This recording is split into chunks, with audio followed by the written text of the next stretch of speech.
من الأسف الشديد أن اليمن قبيل مجيء الإمام الهادي لم تكن تعرف هوية جامعة.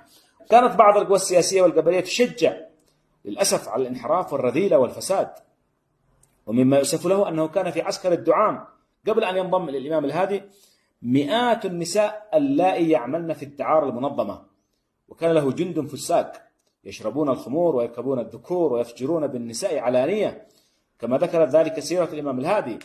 وحتى أنه كان في قرية بيت زود التي كانت عاصمة حكم هذا الرجل الدعام، كان فيها فقط 400 داعرة مخصصة للدعارة المنظمة، وإذا أراد أحد هؤلاء الجنود أن يأخذ امرأة فاجرة من هذه النساء يعطيها مبلغا معينا من المال على أن تبيت عنده ليلة من الليالي. هذا